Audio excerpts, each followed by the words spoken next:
ലാലേട്ട ആരംഭിക്കാം. വിസ്മയ തുടക്കം ലാലേട്ട, വിസ്മയ തുടക്കം അതിമനോഹരമാകട്ടെ. എല്ലാ ആശീർവാദങ്ങളും. 2 ചോദ്യങ്ങളുടെ ഒരു കോമ്പോ ആണ്. ഒരു ചോദ്യം ലാലേട്ടനും ഓരോ ചോദ്യം വിസ്മയ്ക്കും.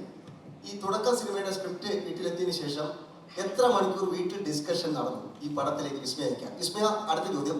പ്രണവേട്ടൻ എന്താണ് നൽകിയ ഉപദേശം, ടിപ്പ്? ആദ്യം ലാലേട്ട, അതിന് വിസ്മയ. എങ്ങനെ എത്ര മണിക്കൂർ നടന്നതെന്ന് എനിക്ക് അറിഞ്ഞൂടാ, കാര്യം ഞാൻ അതിലുണ്ടായിരുന്നില്ല. ഓഫ്കോഴ്സ് കഥ കേട്ടു. അപ്പം നമുക്ക് നമ്മുടേതായിട്ടുള്ള ചില അഭിപ്രായങ്ങൾ പറഞ്ഞു, അത്രയേ ഉള്ളൂ. അല്ലാതെ അതിൻ്റെ കൂടുതൽ ഡിസ്കഷനിലേക്കൊന്നും ഞാൻ പോയില്ല. അതാണ് എൻ്റെ സത്യം. എനിക്ക് എൻ്റെതായിട്ടുള്ള ചില അഭിപ്രായങ്ങൾ ഉണ്ടായിരുന്നു, അത് ഞാൻ ഷെയർ ചെയ്തു. അതവർക്ക് ചില കാര്യങ്ങൾ അങ്ങനെയാണല്ലോ, ചില അക്സെപ്റ്റ് ചെയ്യാൻ തോന്നുന്ന കാര്യങ്ങൾ അവർ അക്സെപ്റ്റ് ചെയ്തു. അതാണ് എൻ്റെ സത്യം. പ്രണവേട്ടൻ any help tips for acting? Tips ഒന്നും തന്നില്ല, but he just said have fun and discussion. അങ്ങനെ ഡിസ്കഷൻ ആയിട്ടൊന്നും ഉണ്ടായിരുന്നില്ല. ഞാനും അമ്മയും ഇതിനെ പറ്റി സംസാരിച്ചു. ആൻഡ് സ്റ്റോറി ഭയങ്കര ഇഷ്ടപ്പെട്ടു. എനിവേസ്, ഹലോ, ഇവിടെയാണ്. നമസ്കാരം. തുടക്കം നല്ല സംഭവമായിട്ട് ജൂഡിൻ്റെ അടുത്തേക്ക് വരുന്നുണ്ട്. ആദ്യം ലാലേട്ടനോട് തന്നെയാണ്. ലാലേട്ട, ഒരച്ഛൻ എന്ന നിലയിൽ ഏറ്റവും അഭിമാന മുഹൂർത്തത്തിലാണ് ഇപ്പോൾ താങ്കൾ. അതിന് സ്റ്റേജിൽ നിൽക്കുമ്പോൾ തന്നെ താങ്കൾ പറഞ്ഞു, അതിൽ സന്തോഷം. ഞങ്ങളെല്ലാം കുട്ടി തന്നെയാണ് വിസ്മയ. ലാലേട്ട അഭിനയിക്കുന്ന സമയത്ത്, ലാലേട്ടൻ അഭിനയത്തിന്റെ കാര്യത്തിൽ നമുക്ക് എല്ലാം വരാം. വിസ്മയോടൊപ്പം ആ ഷെയർ ചെയ്യുമ്പോൾ, ക്യാമറയ്ക്ക് മുന്നിൽ ഷെയർ ചെയ്യുമ്പോൾ ലാലേട്ടന് തോന്നിയ ആ മുഹൂർത്തം എന്തായിരുന്നു ആ സമയത്ത്? അല്ല, ആ സമയത്ത് എൻ്റെ മകളാണെന്നൊന്നും ഞാൻ വിചാരിക്കില്ല. എൻ്റെ കൂടെ അഭിനയിക്കുന്ന ഒരാളായിട്ടാണ്. മകളായിട്ട് വിചാരിച്ചാൽ നമുക്ക് ചിലപ്പോൾ അഭിനയിക്കാൻ പറ്റില്ല. അങ്ങനെയാണല്ല, ഒരു പെർഫോമൻസ് ചെയ്യുന്ന സമയത്ത് അങ്ങനെ ഒരു ക്യാരക്ടറായിട്ടാണ്. അപ്പോൾ അവർക്ക് അവർ പറയുന്ന, അല്ലെങ്കിൽ അവർ നമുക്ക് തോന്നുന്ന കാര്യങ്ങൾ നോക്കി ഇങ്ങനെ ചെയ്യാം, അല്ലെങ്കിൽ it's A give and take എന്ന് പറയുന്ന രീതിയാണ്. അപ്പം അതുകൊണ്ട് അഭിനയിച്ച് കഴിഞ്ഞിട്ട് ആ സിനിമ കാണുമ്പോൾ കുറച്ചുകൂടെ നമുക്ക് ഫീൽ ചെയ്യാം. അല്ലാതെ അഭിനയിച്ചുകൊണ്ടിരിക്കുമ്പോൾ ഞാൻ എൻ്റെ കൂടെയുള്ള ഒരു കൊളീഗായിട്ട് ഞാൻ വിചാരിച്ചു. അച്ഛൻ്റെ അടുത്ത് ചോദിച്ച ചോദ്യം തന്നെയാണ്. സിനിമകൾ ഒത്തിരി അച്ഛൻ്റെ കണ്ടിട്ടുണ്ട്. ഏറ്റവും ഇഷ്ടപ്പെട്ട സിനിമ കിരീടമാണെന്ന് പറഞ്ഞിട്ടുമുണ്ട്. ഈ സിനിമയിൽ അച്ഛൻ്റെ മുന്നിൽ പോയെന്ന് ഒരു ഡയലോഗ് പറയുമ്പോൾ, ജൂഡ് പറഞ്ഞു തരുന്ന ഡയലോഗ് പറയുമ്പോൾ എന്തായിരുന്നു ആ ഫീൽ?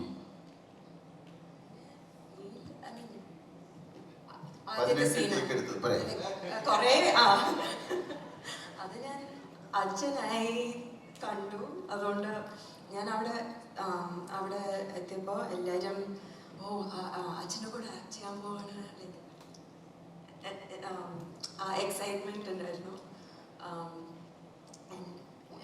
I was nervous. ഞാൻ നെർവസ് ആയിരുന്നു. 18 അല്ല 16, സോറി. അച്ഛൻ ഹെൽപ്പ് ചെയ്തു, ജൂട്ടാൻ ഹെൽപ്പ് ചെയ്തു. എനിക്ക് ആദ്യത്തെ സീനിൻ്റെ ഫസ്റ്റ് ഷോട്ടായിരുന്നു പ്രശ്നം. പക്ഷെ പിന്നെ സീനിലോട്ട് പോയപ്പോൾ ഓക്കെ ആയിരുന്നു. Hi, Vismaya. Yeah, I'm sitting right here. Okay. So you've spent years expressing yourself through poetry, painting, and everything. There, the creative control is almost under you. But here, when it's acting, it's more of a collaborative process, and it's shaped by Jude's vision here. Is it difficult to let go of that control, emotional control, as an artist? So I would say that it's still the same kind of freedom. I wouldn't say that the freedom is any less with this process, because it's like, it's an art form, right? So you're still expressing in your own way. So it's not, yes, of course the director gives you his vision, but then it's your instrument, right? So you have to bring out your own creativity. Yeah. Thank you so much for the answer, sir. My question is to you. You've seen actors starting their journey through all these decades. As a father and as an actor, what do you think is the most important quality a co-actor, an experienced co-actor should have when he is with a person who's facing the camera for the first time? Basically common sense. Seriously. Because we are not supposed to ridicule them, or we should not give any kind of confusion to them. So be with them, travel with them, and you can, on the travel you can correct them, or you can learn so many things. So to be with acclimatization, you need an acclimatization. They also need. So to be in that league and to be in our league, it's a beautiful process happening. So നമ്മുടെ co-actors-ന്റെ കൂടെ ഏറ്റവും രസകരമായിട്ട് make fun with them, be എന്താണ് ഒരു be in ഒരു state of happiness exchange and make them comfortable. Same with Maya. അപ്പോൾ മായ ഒരു sometimes we feel അയ്യോ ഈ കുട്ടി എന്താ ഇങ്ങനെ ചെയ്യണമെന്ന് ഇവരത്തല്ല എല്ലാവർക്കും തോന്നാം, മറ്റവർക്കും തോന്നാം. അതിന് ഒരു ഇറിറ്റേറ്റഡ് ആകാതെ സെയിം വിത്ത് ഡയറക്ടേഴ്സ് ഓൾസോ അല്ലേ. ചില ഡയറക്ടേഴ്സ് ഉണ്ട്, ചില ദേഷ്യപ്പെടുന്നവരുണ്ടാവും, പക്ഷേ that will reflect the confidence of the actor. അപ്പോൾ ഇതൊരു പ്രോസസ്സാണ്, ഇറ്റ്സ് എ ഹാബിറ്റ്, ഇതൊരു പ്രാക്ടീസാണ്. So like he said, first day പോലെ ആയിരുന്നില്ല മായ 10th ഡേ, പിന്നെ last day one. So it's a process.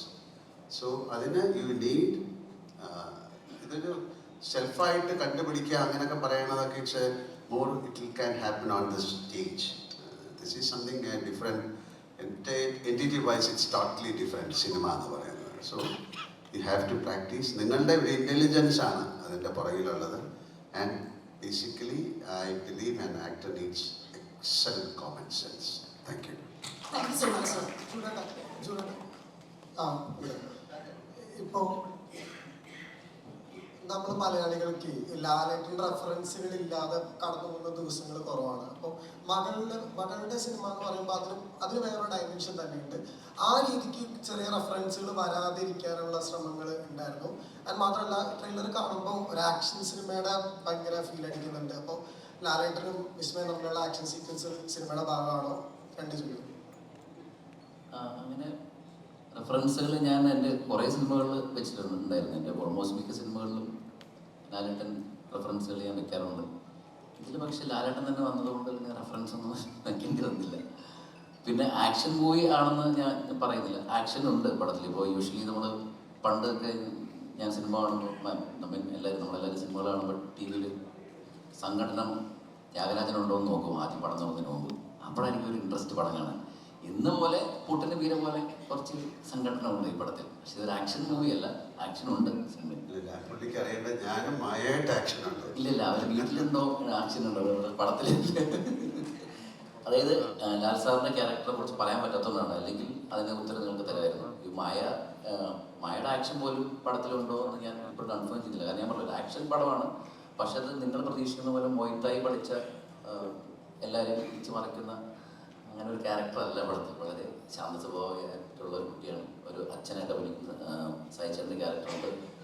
അവിടുത്തെ CA ആയിട്ട് ചെയ്യുന്ന മനോജ് ചേട്ടൻ്റെ ക്യാരക്ടറുണ്ട്. പിന്നെ ഒരു കാര്യമാണ് ഞാൻ പറയാം, വില്ലൻ കൊടൂര വില്ലനായ ബോബിച്ചേട്ടൻ പടത്തിലുണ്ട്. അത് ഉഗ്ര വില്ലനാണ്. പിന്നെ ആശിഷ് ഒരു ക്യാരക്ടർ റോളാണ് ചെയ്യുന്നത്.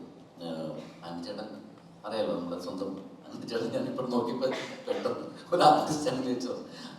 ഇത് എനിക്ക് ഏറ്റവും സന്തോഷമുള്ള കാര്യം എന്ന് പറഞ്ഞാൽ, ഇവിടെ ഇരിക്കുന്ന ആർക്കും എന്താ പറയുക, എപ്പോൾ വിളിച്ചാലും സ്വന്തം ഒരു കുടുംബത്തിലെ ഒരാളെ പോലെ വിളിക്കാവുന്ന ബന്ധമുണ്ട് ഈ സിനിമ കഴിഞ്ഞപ്പോൾ. ഈ പടത്തിൽ വർക്ക് ചെയ്ത ടെക്നീഷ്യൻസ് ആയാലും ആർട്ടിസ്റ്റ് ആയാലും എല്ലാവരുമായിട്ടും. അപ്പോൾ അത് അത്രയും എൻജോയ് ചെയ്ത് ഞങ്ങൾ ഈ സിനിമയാണ്. അതൊരു വലിയ സിനിമയൊന്നുമല്ല, എന്നാലും എല്ലാവർക്കും ഇഷ്ടമാവും. പിന്നെ ലാൽ സാറിൻ്റെ ക്യാരക്ടറും എല്ലാവർക്കും ഇഷ്ടമാവും. കാരണം ഞാൻ എൻ്റെ കയ്യിൽ ആദ്യമായിട്ട് കിട്ടിയതാണ്. അപ്പോൾ ഞാൻ കുറച്ച് വൃത്തിയായിട്ട് ചെയ്തിട്ടുണ്ടെന്നാണ് എൻ്റെ വിശ്വാസം. ചേട്ടാ, ഇപ്പം ഒരു പ്രൊഡ്യൂസർ മാത്രമല്ല, ഒരു നടൻ്റെ അച്ഛനും കൂടിയാണ്. നടൻ്റെ അച്ഛനും കൂടി ആയിട്ടാണ് ഇപ്പോൾ ഇവിടെ ഇരിക്കുന്നത്. ഈ സിനിമയിലേക്ക് ജോക്കുവിനെ കൊണ്ടുവരണം, അല്ലെങ്കിൽ ജോക്കു വരണം എന്ന് ആൻഡ്രി ചേട്ടനാണോ ഏറ്റവും കൂടുതൽ ആഗ്രഹിച്ചത്, അതോ ശാന്തി ചേച്ചിയായിരുന്നു ആഗ്രഹിച്ചത്? അല്ല, ഞങ്ങളങ്ങനെ ഒരു സിനിമാ നടനാകണമെന്നോ അല്ലെങ്കിൽ അങ്ങനെ ആകുമെന്നോ ഒന്നും വിചാരിച്ചിട്ട് ഉള്ള യാത്രയല്ല. ശരിക്കും ഈ കഥ കേട്ടു, മായയുടെ ഒരു സിനിമയുടെ കഥയാണല്ലോ കേൾക്കുന്നത്. അപ്പോൾ ആ കഥ കേൾക്കുന്ന സമയത്ത് നമുക്കതിലേക്ക് ഇന്നൊരു ക്യാരക്ടർ ചെയ്താൽ നല്ലതല്ലേ എന്നുള്ളൊരു ആശയമുണ്ടായി. അത് എല്ലാവർക്കും സ്വീകാര്യമായി അങ്ങനെ വന്നതാണ്. അല്ലാതെ അതിന് വേണ്ടിയിട്ടൊരു തയ്യാറെടുപ്പും കാര്യങ്ങളൊന്നും ഉണ്ടായിരുന്നില്ല. സത്യത്തിൽ അങ്ങനെയൊന്നും ഉണ്ടായിരുന്നില്ല. അതാണ് ശരി. ശരിക്കും പ്രണവിൻ്റെ പടത്തില് ഒരു വേഷം ചെയ്യാൻ വേണ്ടി ആഗ്രഹമുണ്ടായിരുന്നു. അത് 2-3 വർഷമായിട്ട് ഞങ്ങൾ സംസാരിച്ചുകൊണ്ടിരിക്കുന്നുണ്ട്. അതെപ്പോഴെങ്കിലും നടക്കുമെന്ന് വിചാരിക്കും. നേരത്തെ പറഞ്ഞൊരു നടന്റെ അച്ഛനും കൂടിയാണ്. ഇനി അല്ല, മറ്റ് അങ്ങനെയൊന്നുമല്ല. ഡേറ്റുകൾ കൊടുക്കാൻ, മറ്റ് ഡേറ്റുകൾ മറ്റുള്ളവർക്ക് ഞാനിപ്പോൾ ജോലി ചെയ്യുന്ന സ്ഥലത്ത് തന്നെ അങ്ങ് പോകും. ഓക്കെയാണ്. അവിടെ ഞാൻ വളരെ ഹാപ്പിയാണ്. Okay okay. ഹലോ, എൻ്റെ ചോദ്യം സായികുമാർ സാറിനോടാണ്. സോ സാർ, ഒരുപാട് decades of experience, you acted with a lot of talent. അപ്പോൾ ആ സമയത്ത് especially when you are acting with a costar's daughter, internally നമ്മൾ അവരുടെ പെർഫോമൻസിനെ ഓവർ പവർ ചെയ്യാണ്ടിരിക്കാനുള്ള ഒരു ടെൻഡൻസി ഫോർ ലെജൻഡറി ആക്ടേഴ്സ് അങ്ങനെ ഉണ്ടാവാറുണ്ടോ? അങ്ങനെ ഉണ്ടാവാറില്ല. കാരണം നമ്മൾ അഭിനയിക്കുന്ന ഒരു പടത്തിനകത്ത് നമ്മളെ വിളിക്കുന്ന ഒരു ക്യാരക്ടറിൽ അത് ഡിമാൻഡ് ചെയ്യുന്നതായിട്ടുള്ള കുറച്ച് കാര്യങ്ങളുണ്ട്. അതാണ് നമ്മൾ കൊടുക്കാൻ ഉദ്ദേശിക്കുന്നത്. അപ്പോൾ നമ്മൾ കൊടുക്കുമ്പോൾ നമ്മുടെ കൂടെയുള്ള കോ ആർട്ടിസ്റ്റിൻ്റെ അടുത്തും നമുക്ക് എന്താ പറയുക, സന്തോഷത്തോടുകൂടി അവരടുത്ത് പറയാൻ പറ്റും, ഇങ്ങനൊരു മൂമെൻ്റ് കൂടെ ഉണ്ടായിരുന്നെങ്കിൽ ഞാനിങ്ങനെ ഇട്ടാൽ അങ്ങനെ വന്നാൽ നന്നായിരിക്കുമോ എന്ന് ചോദിക്കാറുണ്ട്. അത് എല്ലാവരുടെ ഇല്ല. അത് ഇഷ്ടപ്പെടുകയും അതിനെപ്പറ്റി അറിയാൻ താല്പര്യം പ്രകടിപ്പിക്കുകയും ചെയ്യുന്ന ആൾക്കാരെ കാണുമ്പോൾ മനസ്സിലാകുന്നത് കൊണ്ട് അങ്ങനെയുള്ള ആൾക്കാരടുത്ത് മാത്രം നമ്മൾ ചെറിയ സജഷൻസ് പറയാറുണ്ടെന്ന് വെച്ചാൽ വേറെ ഒന്നും ചെയ്യാറില്ല.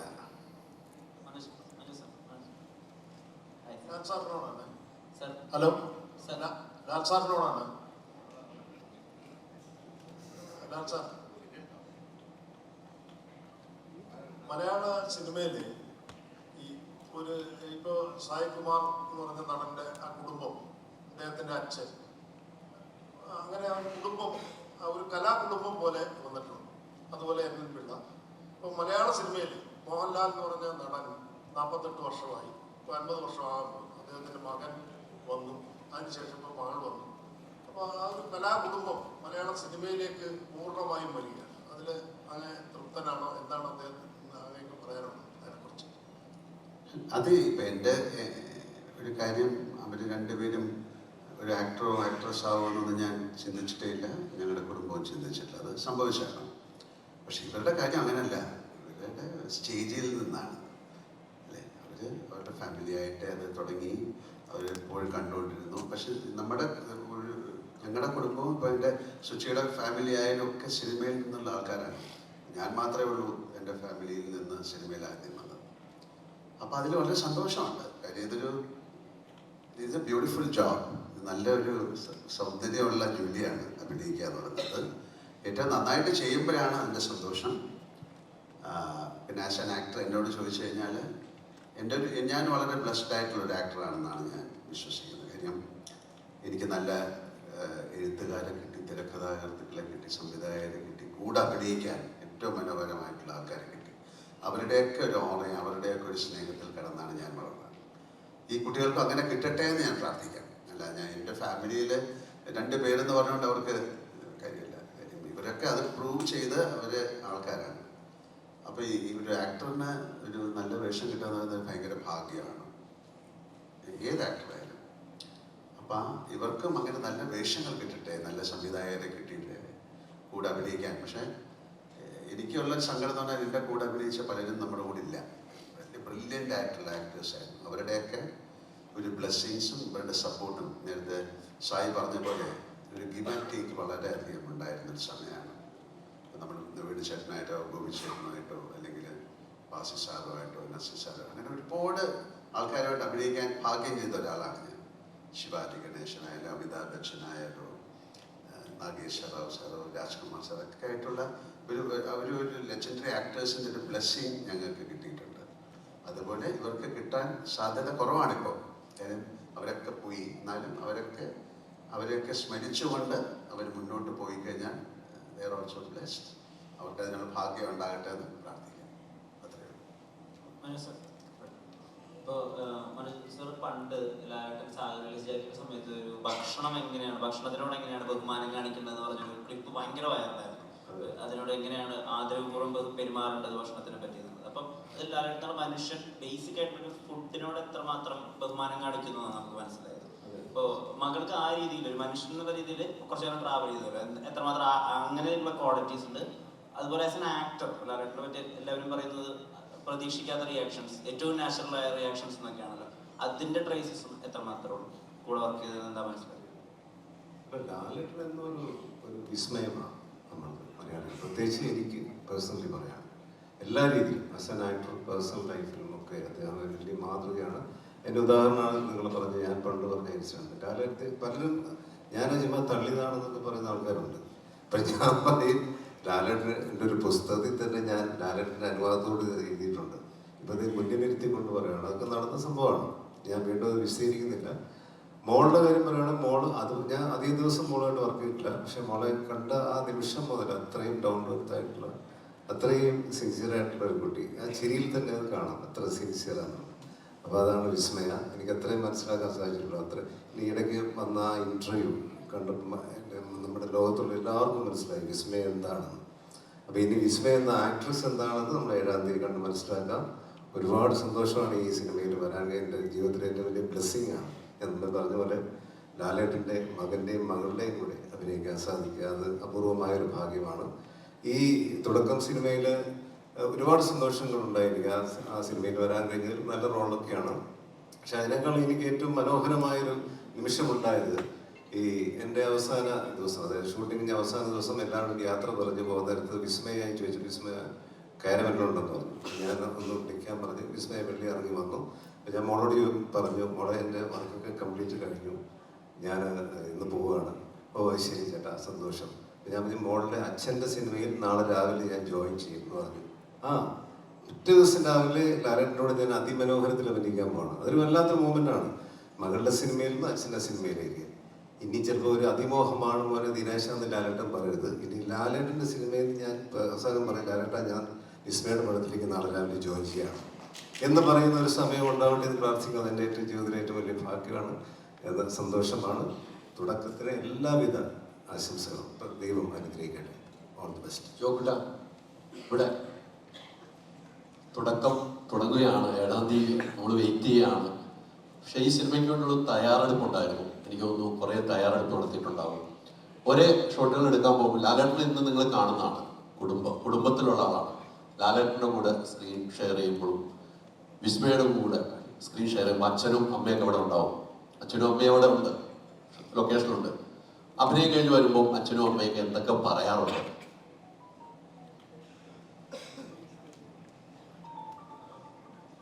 എനിക്കൊരു കാര്യം പറയണമെന്നുണ്ട്, പക്ഷെ എനിക്കതൊന്നും പറയാൻ പറ്റില്ല. കാരണം ഒരു ഭയങ്കര ഒരു ഇൻസിഡൻറ്റ് ഉണ്ടായിട്ടുണ്ടായിരുന്നു അതേപോലെ ഷൂട്ടിൻ്റെ സമയത്ത്. കാരണം അപ്പയും അമ്മയും ആദ്യം തൊട്ട് ഉണ്ടായിരുന്നു. അപ്പോൾ പിന്നെ ഒരു ക്വസ്റ്റ്യൻ ചോദിച്ചല്ലോ പ്രിപ്പറേഷൻസിനെ പറ്റി. എത്ര തയ്യാറെടുപ്പുകൾ എന്തൊക്കെയുണ്ട്? ആക്ച്വലി ഞാൻ കുറേ സിനിമകൾ കണ്ടിട്ടുണ്ടായിരുന്നു. സിനിമ ഷൂട്ടിന് മുൻപായിട്ട് തന്നെ 4 വരെ ഞാൻ കുറേ കണ്ടിട്ടുണ്ടായിരുന്നു. അപ്പോൾ സിനിമകൾ കണ്ടിട്ട് കുറേ റെഫറൻസസും നോട്ട് ചെയ്ത് എൻ്റെ മൈൻഡിലുണ്ടായിരുന്നു. Like in my own way എനിക്കത് ചെയ്യാൻ പറ്റുമല്ലോ എന്ന് ശ്രമമായിരുന്നു ആക്ച്വലി. അപ്പോൾ അങ്ങനെ I feel like I watch like lot of movies. അതായിരുന്നു എൻ്റെ പ്രിപ്പറേഷൻ. പിന്നെ ഓബിയസ്ലി ജൂഡേട്ടൻ ഭയങ്കര അടിപൊളിയായിട്ട് എക്സ്പ്ലെയിൻ ചെയ്ത് എനിക്ക് പറ്റിയിരുന്നു. അത് I feel like it's a very big blessing for me. കാരണം ഓരോ സീനും എന്നെ ഹെൽപ്പ് ചെയ്തിട്ടുണ്ടായിരുന്നു അത്രയും point out, like because I feel like it's a perfectionist. അപ്പോൾ കിട്ടുന്നത് വരെ ഈ കീപ്സ് ട്രൈങ്. സോ എനിക്ക് ഭയങ്കരമായിട്ട് എക്സ്പ്ലെയിൻ ചെയ്ത് തന്നു. ആൻഡ് ഈവൻ സായികുമാർക്ക് കുറേ എക്സസൈസസ് ഈവൻ കണ്ണിനെ പറ്റി കുറേ എനിക്ക് പറഞ്ഞു തന്നിട്ടുണ്ടായി. അപ്പോൾ എനിക്ക് ഈ ഒരു ടീം കിട്ടിയത് തന്നെയാണ് ആക്ച്വലി വെരി ലക്കി. ബിക്കോസ് അല്ലെങ്കിൽ I don't think I would be able to do what I did. But അതായിരുന്നു എൻ്റെ ഒരു whole process and journey with this whole shoot. Yeah, so my question is also directed to you. So debuts often come with a lot of nervousness, but in your case there's a surname, there's too much of expectations, likewise. But is that something that you have to, that helps you creatively, or is it something that you have to constantly unlearn during filmmaking? The whole side of expectations and everything. Not really, because I think my whole life been in film. അപ്പോൾ ഞാൻ കുഞ്ഞിലേ തൊട്ട് സെറ്റ്സിൽ പോകാറുണ്ടായിരുന്നു, shooting ആയാലും. അപ്പോൾ ഞാൻ കുറേ കണ്ട് observe ചെയ്ത് പഠിക്കുന്ന ടൈപ്പ് ആളാണ്. So I feel like I didn't have that pressure. But obviously there was the nervousness. Beginning ഒരു 2-3 ടേക്സ് ഞാൻ ഓബിയസ്ലി ഭയങ്കര പ്രഷറായിരുന്നു. പക്ഷേ എനിക്ക് തോന്നുന്നു ഞാൻ പറഞ്ഞ പോലെ എൻ്റെ കൂടെ ഉണ്ടായ എല്ലാവരും അത്രയും welcoming and was very sweet. ജൂഡേട്ടൻ ഉണ്ടായിരുന്നു, പിന്നെ ജോമോ ചേട്ടൻ ഈസ് നോട്ട് ഹിയർ, പക്ഷേ റിയലി ഹെൽപ്പ് മീ. ആക്കിലായിരുന്നു ഭയങ്കരമായിട്ട് എന്നെ ക്യാമറയുടെ അടുത്ത് ഞാൻ ഏറ്റവും ക്ലോസ് ആയിട്ട് ഇരിക്കുന്നവർ കുറേ കാര്യങ്ങൾ എനിക്ക് എക്സ്പ്ലെയിൻ ചെയ്തു തന്നു. സോ ആ ഒരു കംഫർട്ട്നെസ് കിട്ടിയോടെ I think I was able to go with the flow and they were happy with it. So that's what was also my happiness. ലാലേട്ടനോട് കുറെ ട്രാവൽ ചെയ്തിട്ടുള്ള ആളാണ്, ട്രാവൽ ചെയ്തിട്ടുണ്ട്. വിസ്മയുടെ കൂടെയുള്ള സിനിമ ട്രാവൽ ശരിക്കും എങ്ങനെയാണ്? ഞാൻ പറഞ്ഞില്ലേ, അത് എൻ്റെ വലിയ ഭാഗ്യമായി ഞാൻ കരുതുന്നു. ഞാൻ ഒരിക്കലും ഞാനിങ്ങനെ ഒരു സിനിമയിൽ അഭിനയിക്കുന്ന ഒരാളാവുന്നു, അല്ലെങ്കിൽ സിനിമയിൽ അഭിനയിക്കാൻ വരുമെന്നൊന്നും ഞാൻ ചിന്തിച്ചിട്ടുള്ള ആളല്ല. അതിന് മുമ്പുള്ള പരിചയമാണ് എല്ലാവരും ഇവിടെ ഇരിക്കുന്ന പല ആൾക്കാരുമായിട്ടും ഞാൻ സിനിമയിൽ അഭിനയിക്കുന്നതിന് മുമ്പുള്ള ബന്ധങ്ങളാണ്. പക്ഷെ എന്നെ സംബന്ധിച്ച് ഞാൻ എനിക്ക് ഇപ്പം ഈ സംഭവിക്കുന്നത് പോലും അൺബിലീവബിളാണ്. ഞാൻ ഇവരുടെ ഒപ്പം ഈ ഒരു വേദിയിൽ ഇങ്ങനെ ഒരു പ്രസ് മീറ്റിൽ ഇരിക്കാൻ പറ്റുന്നതിന് എല്ലാം ഒരു ഭാഗ്യമാണ്. തുടക്കം എന്നുള്ള സിനിമ ഞാൻ പറഞ്ഞില്ലേ, ഈ 2 കുട്ടികളിലും എനിക്ക് ഭയങ്കര പ്രിയപ്പെട്ടവരാണ് ജോക്കും നായകുട്ടിയും. അപ്പോൾ അവരുടെ ഒപ്പം പെർഫോം ചെയ്യാനും അത് it's A blessing. Hi, Vismaya. Hope you're doing well and welcome to Malayalam film industry. So I just want to ask you something. When we are looking into the poster of our movie, we could see some huge names actually. With Jude Anthony Joseph, we could see Yannick Bender, Stan Silva, and if we are looking into DOP, Akhil George, Jawati John, other than our own Jakes Kichoy, everyone. So first ever we are getting the chance to work with them. That is something very huge, which is very happiest part of the main journey. So how do you feel? I feel like so grateful that this can be my start, and obviously that's only because of my dad, right? But the chance to work with everyone here, and they were so patient and so incredibly like I'm a beginner, but the fact that they were patient with me, that As I'm just asking a follow-up question in that, as you are a beginner, and we know that our Malayalam film industry is still now going through a remarkable phase actually. So in this remarkable phase, we could see newcomers, freshers are getting enough chance. Day by day, we could see they are scoring hundreds in box office, those things and all. At this momentum, you are getting a chance to be in this industry for the as Thodakam. So how do you feel that opportunity as well? like again just grateful. There were so many moments that I'm in the set and I'm looking around and I'm like, wow. Yeah, Sure. Thank you. yeah. Vismaya, Sorry. വിസ്മയ, നമ്മളിപ്പോൾ ലാലേട്ടൻ എന്ന് കേൾക്കുമ്പോൾ മീശപിരി, മുണ്ടും മടക്കുത്തി, കാല് വലിച്ചിട്ടുള്ള അടിയൊക്കെ.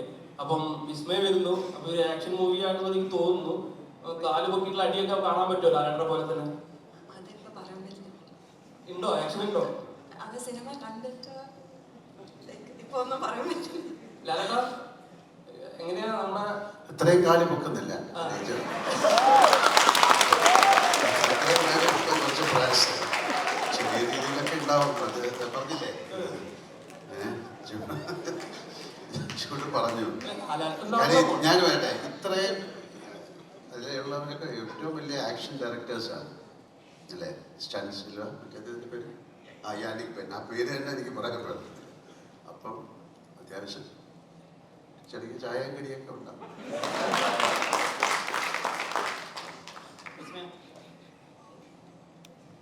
അതിന്റെ വീട് പാവം.